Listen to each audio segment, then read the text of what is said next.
Bismillahirrahmanirrahim.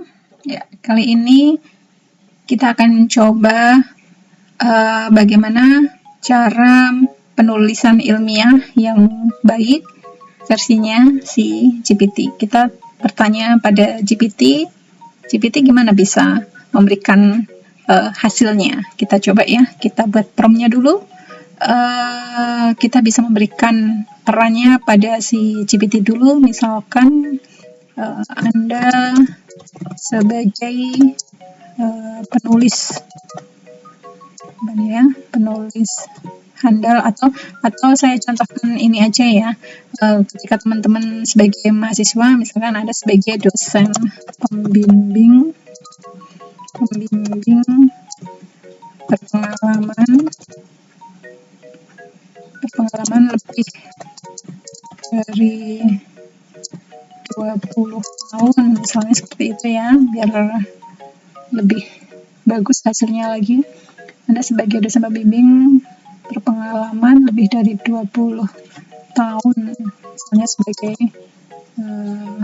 profesor yang telah banyak menerbitkan berbagai artikel reputasi. Tolong jelaskan langkah awal dalam melakukan penulisan ilmiah untuk tugas akhir atau skripsi gitu ya, tugas akhir atau skripsi. Nah, kita minta dia jawab dulu.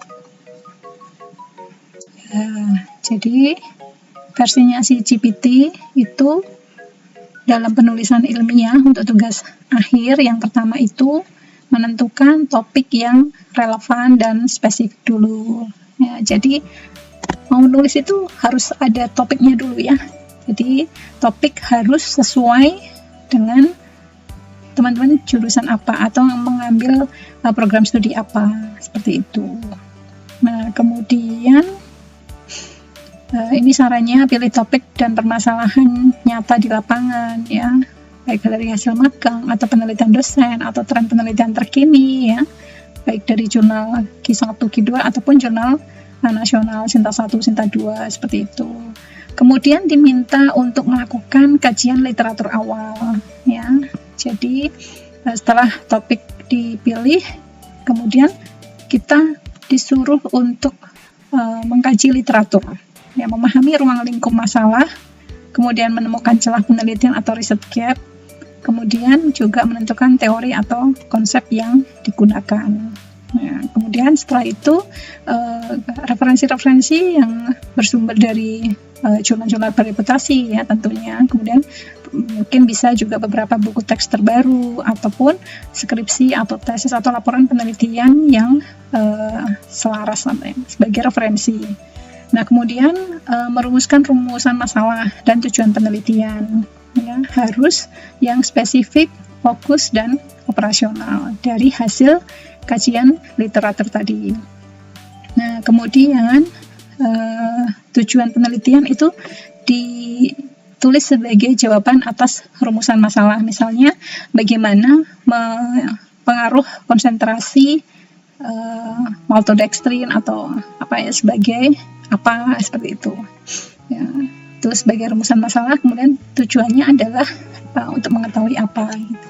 Kemudian menyusun proposal penelitian ya. Nah, proposal ini terdiri dari pendahuluan, kemudian tinjauan pustaka, metode penelitian. Ini dibuat dulu, dirancang dulu, dan bisa dikonsultasikan ke dosen pembimbing. Setelah itu apa? Setelah itu adalah menyusun rencana penelitian ya. Misalnya mulai dari pengumpulan datanya, kemudian analisis labnya, pengolahan data, dan penulisan skripsi ya. Nah, kemudian ini catatan sebagai dosen pembimbing ya. Ini bisa untuk panduan juga ya untuk teman-teman yang sedang memperbaiki atau sedang menulis tugas akhirnya. Nah, nanti untuk selanjutnya kita bisa fokus ke salah satu bidang. Oke, kita lanjut untuk video berikutnya.